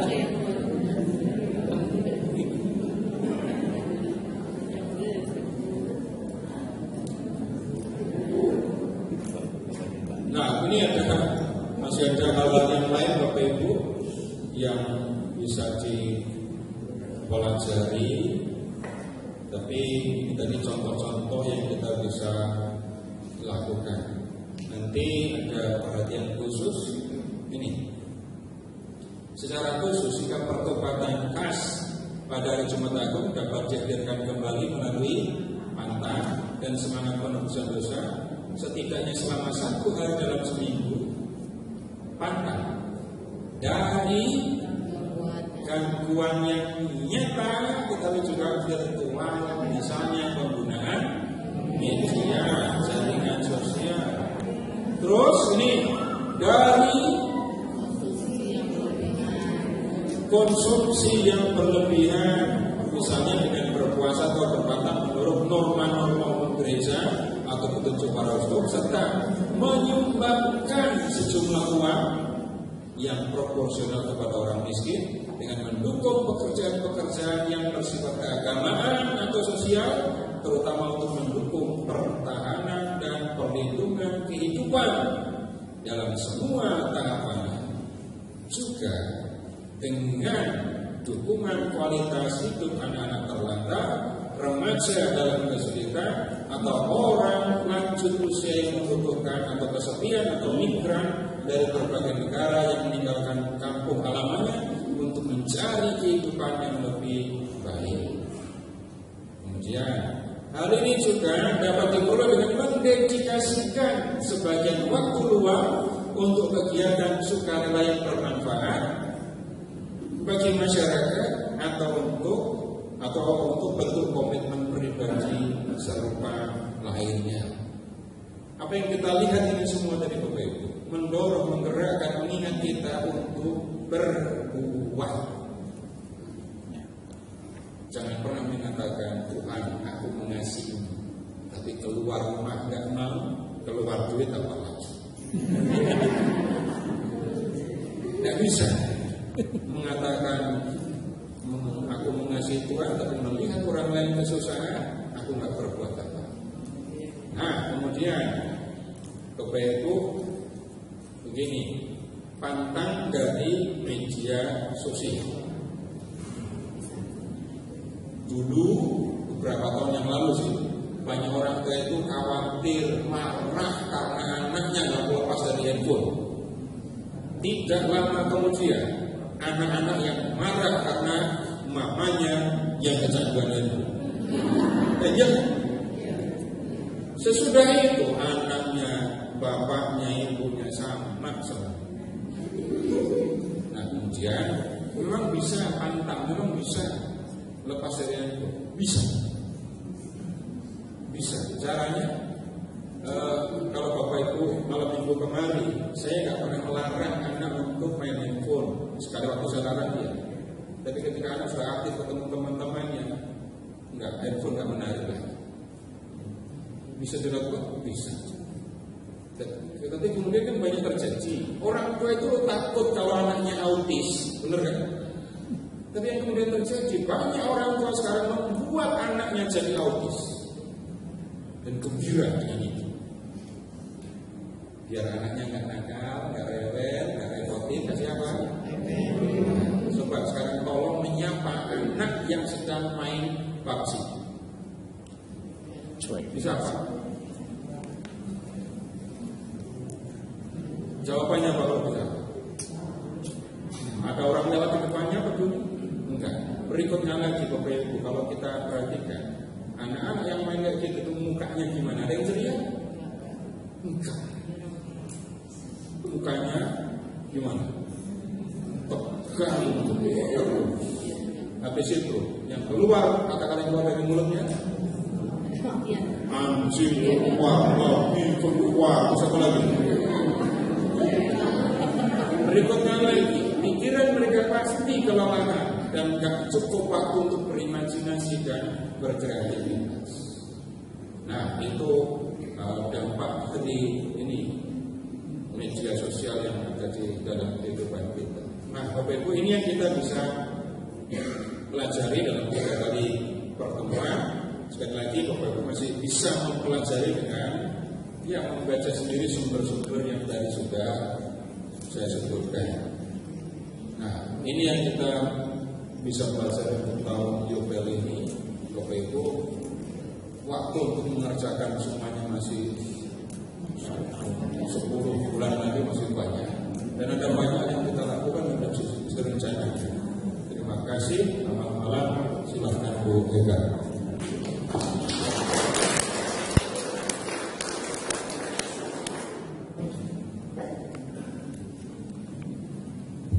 Ya, terima kasih Pak Seto.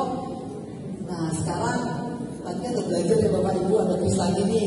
Nah, siap-siap nih.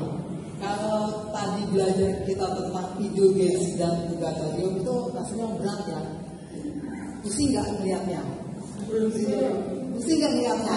Enggak, teman-teman ada yang aja sih enggak ya. Tapi kita yang belajar. Nah, tadi dirangkumin sedikit sih, tapi nggak susah-susah sih. Kalau misalnya kita berbuat dosa, pasti kita akan melakukan pengakuan dosa, ya kan? Tapi dosa itu pasti diampuni ya. Tetapi kita ada konsekuensinya nih, yang masih dosa dan harus selesaikan ya. Nah, kalau masih di dunia ini kita masih bisa. Tetapi kalau yang sudah meninggal itu kan parkir dulu ya, belum sampai masuk surga. Nah, dengan cara apa kita bisa membantu orang-orang yang masih di api pencucian? Ada 4 tadi. 1 ya. Ya, 2. Ya, 3. Ya. MC ya, kita udah masuk. Ya, nanti lanjut ya ke sana. Luar biasa. Nah, sekarang 1 lagi. Di tahun jubileum ini tadi barusan ada 3 indulgensi yang bisa dilakukan. 3 itu sebutkan. Tadi baru Pak Seto katakan ada 3. 1, 2, 3. 1, siapa bisa? 1 belum tentu kan nggak bisa. Nah, siapa?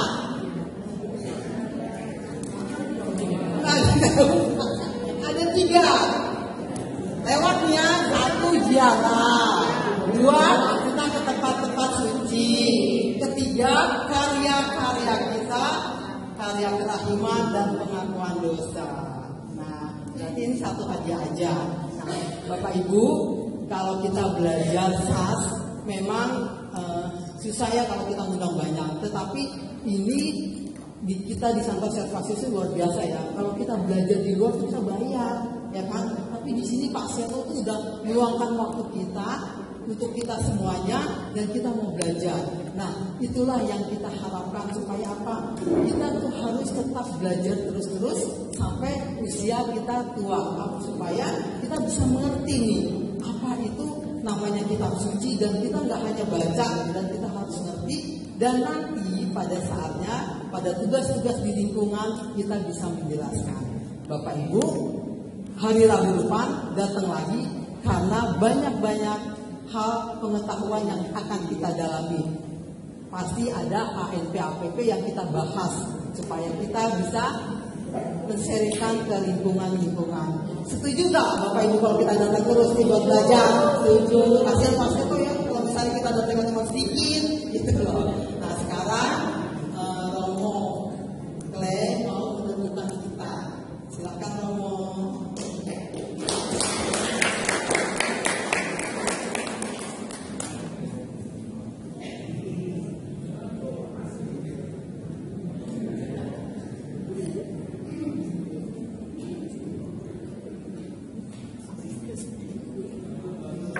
Kalau sudah Bapak Ibu, saudara-saudara, kiranya saya tidak menambahkan pelajaran lagi tadi yang dikatakan Pak Seto itu sudah lengkap semua.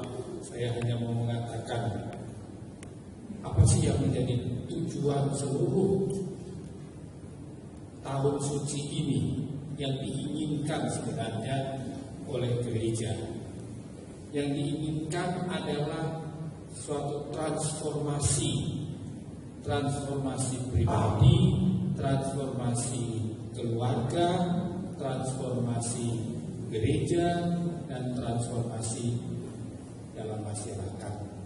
Itulah yang diinginkan gereja. Semua yang dikatakan tadi oleh Pak Seto itu adalah sarana yang seperti mata uang. Uang itu hanya punya harga, bisa dipakai kalau dua sisinya ada.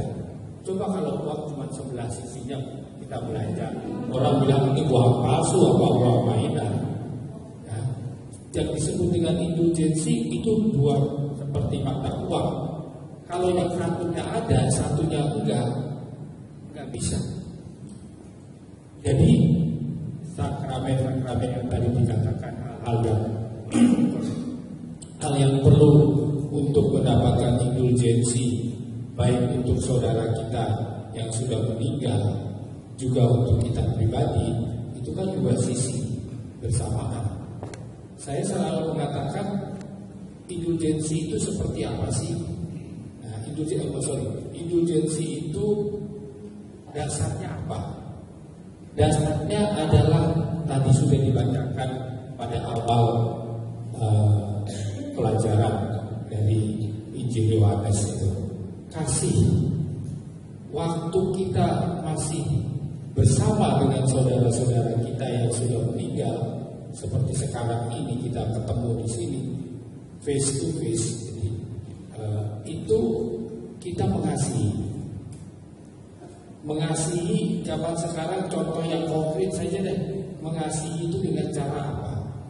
Dengan cara mengirim WA, mengucapkan selamat pagi di dalam grup apa kabar, kalau ada yang sakit cepat sembuh ya, kalau ada yang pergi jalan-jalan selamat jalan-jalan, jangan lupa bawa oleh-oleh, lu ngasih duit kagak lu minta oleh-oleh.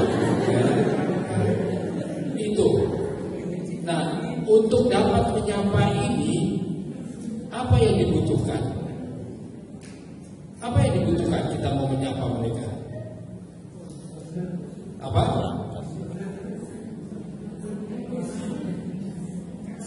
Kasih. Oh ya, jadi kalau ada saya kasih, itu pasti nanti sampai kepada orang yang ada di mana ya? Di Klender misalnya. Ya kan enggak? Perangkat.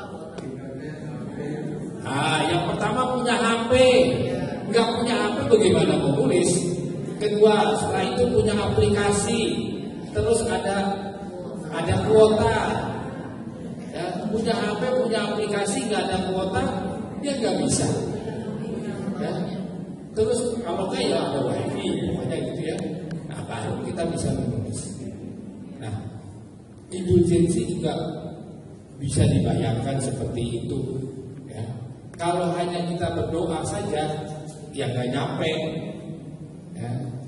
Ya itu tadi butuh untuk mengaku dosa, menerima sakramen Ekaristi, berdoa rosario, berdoa salam Maria Bapa kami, intensi Bapa Suci, melakukan karya-karya amal, berziarah. Nah, itu semua sarana yang dipakai baru nyampe indulgensinya. Kalau itu enggak, ya enggak sampai. Makanya mohon maaf, saya itu mengkritik orang yang pada ziarah yang ceplok. Pokoknya satu hari udah selesai. Pokoknya tahun jubilium selesai bagi saya. Karena Senin kemarin saya sudah, waktu hari Isra Mi'raj itu saya sudah pergi dengan lingkungan, sudah 9 gereja selesai sudah. Seperti Yesus disalib, selesailah sudah, ya. Terus pada beruntun, ya. Bukan itu. hal-hal yang seperti itu nggak sampai, belum ada nilainya. Makanya waktu khotbah kemarin minggu yang lalu saya bilang kalau dari nilainya 100, kalau seperti itu, kalau hanya jialah ceplok-ceplok itu nilainya cuma 5. Jadi belum dapat nilai, masih itu harus remedi lagi, gitu ya. Nah, tapi itu tadi mengaku dosa, ya.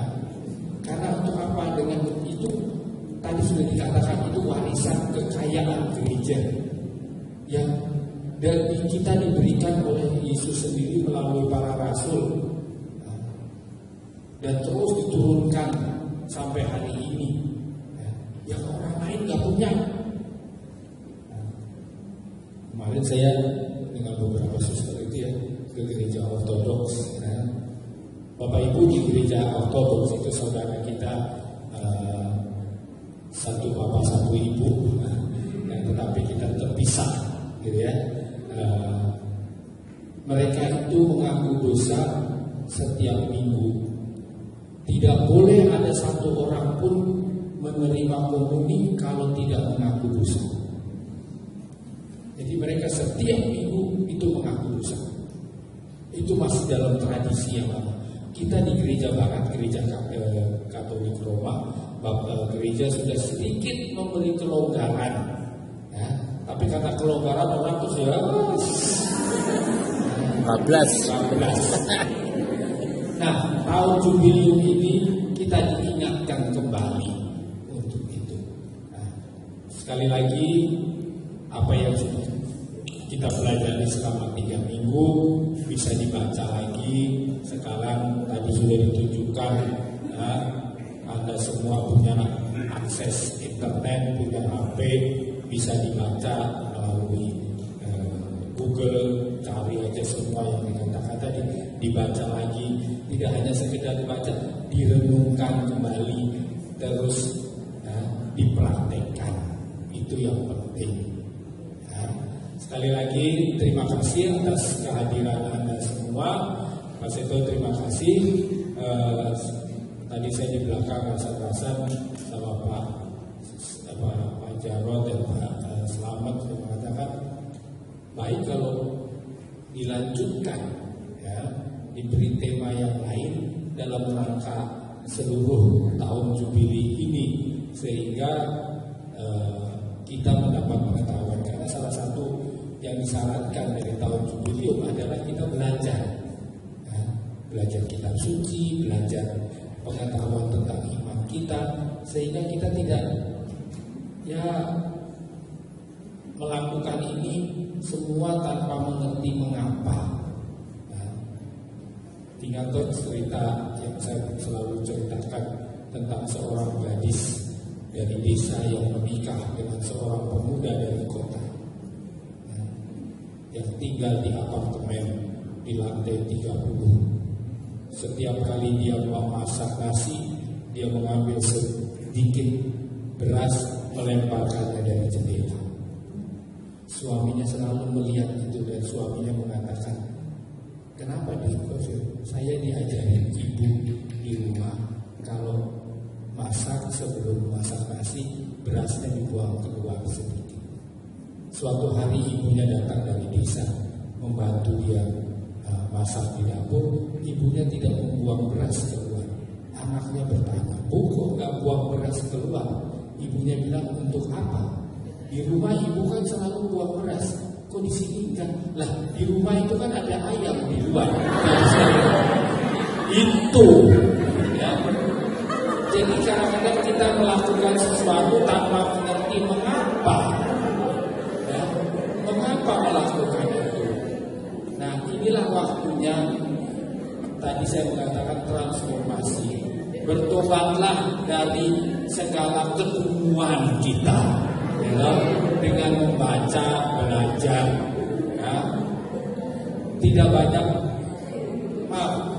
Anda harus bangga jadi anggota umat paroki Kampung Sawah. Pertama, dalam tahun jubili ini saya harus mengatakan terus terang, saya boleh berdebat bahkan dengan uskup saya bisa berdebat. Ya. Salah satu-satunya tempat yang layak jadi tempat ziarah itu hanya Kampung Sawah. Tentu saja katedral kedua, ya. Tetapi kalau sebagai tempat ziarah itu Kampung Sawah, karena kita memiliki relikwi dan relikwi itu kelas 1. Tadi kan sudah dikatakan tempat ziarah di mana ada tempat orang-orang kudus itu sudah disebut Basilika Santa Maria Maggiore, Basilika pada semua itu ya. Nah, tempatnya bagus, memang sangat bagus. Pergilah suatu hari nanti. Ya saya hanya melihat di YouTube. Katanya bagus. Mereka itu yang tempat sana. Saya sebelum pernah. Nah, tadi ya. Jadi kenapa? Karena di tempat kita ada relikwi. Kita punya serpihan salib Yesus asli. Ya. Kemarin waktu rapat BPH, waktu dengan panitia Paskah itu saya mengusulkan bagaimana kalau relikwi salib suci itu, serpihan salib suci itu hari Jumat Agung kita turunkan, ditempelkan pada salib yang besar dan semua orang betul-betul mencium salib Yesus, ya. Tapi belum disetujui karena nanti akan menjadi kehebohan yang luar biasa seperti itu, ya. Nah itu tadi, silahkan membaca kembali dan mempraktekkan, ya. Tempat kita ini adalah tempat ziarah yang terbaik, ya. Sampai hari ini kesan-kesan para peziarah kita sudah sampai hari ini berapa? 130-an ya, kurang lebih 187 kelompok yang sudah datang. Dengan demikian kurang lebih hampir 800 orang yang sudah datang berziarah ke tempat kita. Dan mereka menulis di buku kesan-kesan, semua mengatakan ini adalah tempat yang terbaik di keuskupan, ya, dengan segala macam tempat dan penerimaannya. Kita bersyukur untuk itu, dan marilah kita juga meningkatkan diri kita untuk menjadi lebih baik di dalam pada akhir tahun. Jadi nanti tanggal 6 Januari 2026 saya melihat di sini semua orang ini sudah menjadi santo dan santo. Usulan saya ini usulan konkret. Anda bisa memulainya dengan apa? Ya, mulai ini usulannya konkret. Mulailah kalau potong kuku, potong rambut jangan dibuang, disimpan. Siapa tahu jadi relikwi besar. Terima kasih. Saya kembalikan kepada Bapak.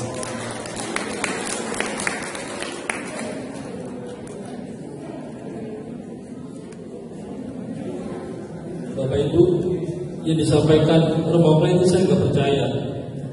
Bapak Ibu bisa aja rambutnya jadi relikwi, tapi Romo nggak bisa. Dia nggak ada rambutnya soalnya.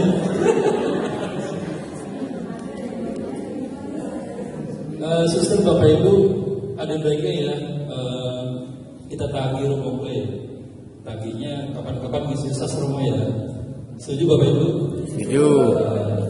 Biar pas itu ada istirahat sejenak gitu.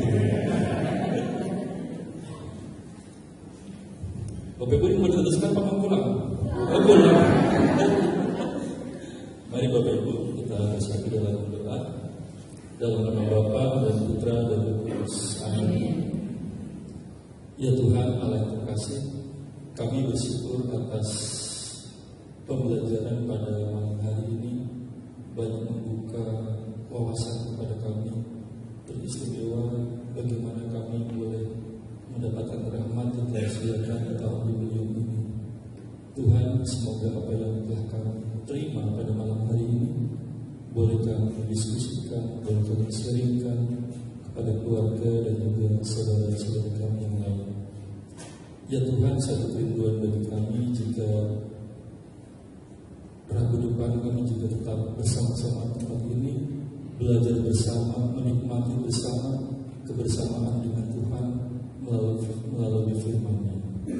Tuhan, terima kasih saya kami pulang. Semoga kami boleh tiba di rumah dengan selamat. Kemuliaan kepada Bapa dan Putra dan Roh Kudus.